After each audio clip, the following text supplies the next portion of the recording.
Ngayong gabi, bibisitahin natin ang dalawa sa 250 hand-picked restaurants ng Taste Hong Kong Guide. Ito ang official gourmet map na binuo ng mga master chefs para sa pinakamasasarap na kainan dito. Ang una nating pupuntahan, nagsimula raw bilang isang street cart noong 1956. Ngayon, isa na ito sa mga restaurant na may Michelin Bib Gourmand. Pagkilala na ibinibigay sa mga kainang dekalidad ang sarap pero presyong pangmasa. At ang kanilang pambato, noodles na mano-manong minamasa gamit ang kawayan. Ito yung Lao Sum Ke Restaurant, isa sa pinakamatandang restaurant dito sa Hong Kong, 1956. At susubukan natin ngayon yung kanilang noodles na talagang handmade. Hello! Hello. Hi! This is 1956? Yes, from my father. From your father? Wow!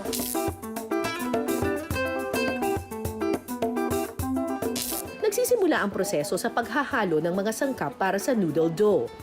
So, ang ginagawa ngayon ni Jason ay naglalagay siya ng harina para ma-mix muna ito. Dati-rate, kamay yung ginagamit nila pang-mix, pero ngayon meron ng mga machines para i-mix yung dough.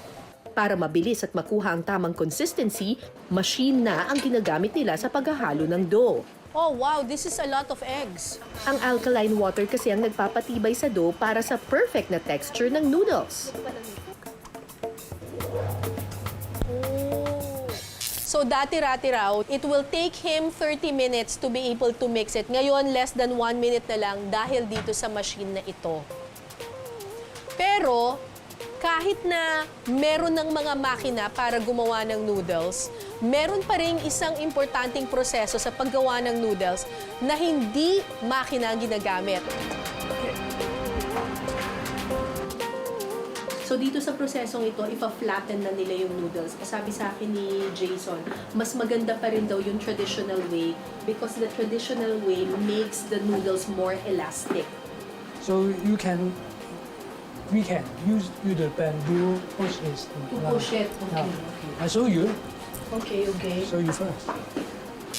Ah, like that. Yeah. To flatten it. Yeah.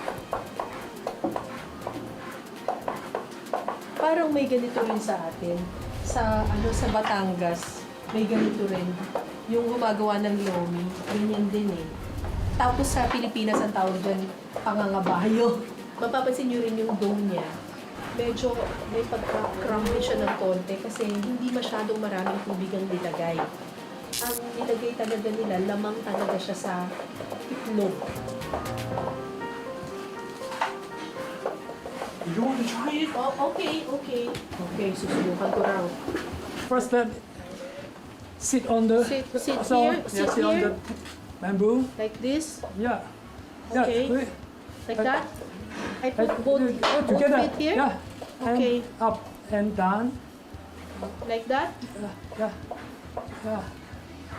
Like that? Just something like that. Okay. Be careful. Okay. This is very tiring, okay? Kailangan pantay kasi. It's not... Mahirap pa, guys, ha? Kasi it has to be uniform. Yeah. Uniform. Otherwise, it will have... Hindi siya pantay-pantay. Kailangan kasi pantay-pantay yung thickness niya. Yeah. Ah, something like that. You can. No, but you can it's do- like that. Yeah, just like the way. But it has to be like very smooth. Yeah, very smooth. Hey, chodo. It's the. Okay, okay. Yeah.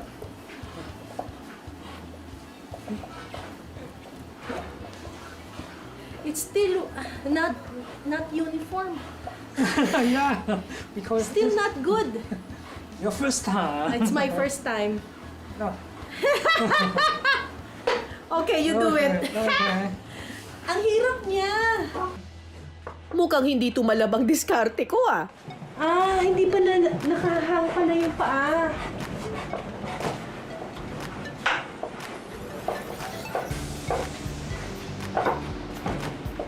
Oh, yung sa kanya, oh, parang walang waves. Yung kanya, very smooth. Eh kasi more than 40 years nang ginagawa ito ni Jason, kaya na-master na niya talaga. Ang pangarap niya, sana, bago raw siya tumanda ng husto, eh maipamana rin niya ito sa kanyang mga anak. Yung anak raw niyang babae, interesado raw. I hope she learns it so that the tradition will not die. Sa totoo lang, ang hirap niya at napaka-tedious niyang gawin. Iisipin mo, ba't hindi na lang gumamit ng makina? Pero kahit na mahirapan siya, ang importante raw kasi mapanatili nila yung tradisyon. Ganito ginawa ng kanilang lolo, yung mga noodles nila, gusto nilang ipagpatuloy. So, ang ginagawa na natin ngayon, kasi nakuha na yung tamang consistency niya, niro-rolyo niya ngayon dito.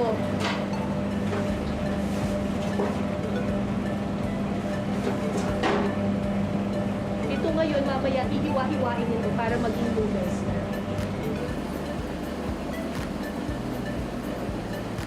Wow!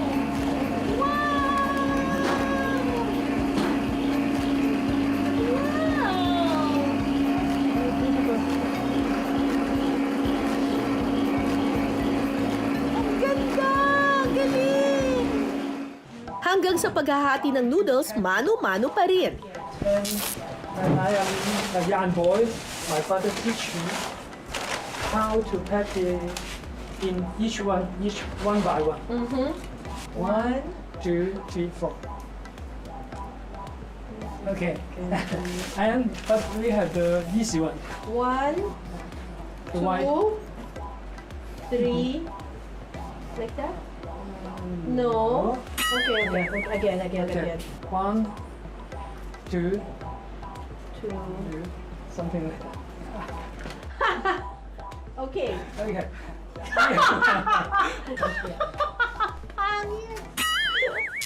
Ang bamboo noodles bidang sangkap sa ilan sa mga classic favorites sa restaurant na ito. Ito yung kagagawa lang natin na noodles, so very fresh ito. Very elastic siya talaga, hindi siya madaling mapigtas ba? So, pwede raw i-dip dito sa parang tubig or sabaw.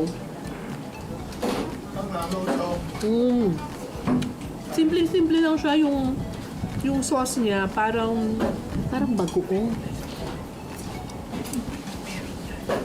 Nilalagyan nila ng powder na parang ang tawag nila doon ay fish roe o yung itlog ng isda. Ayun. Mas masarap siya kapag may gulay. Sarap yung noodles. Very firm. Tikman ko muna yung sabaw. It's good. Sarap ng sabaw.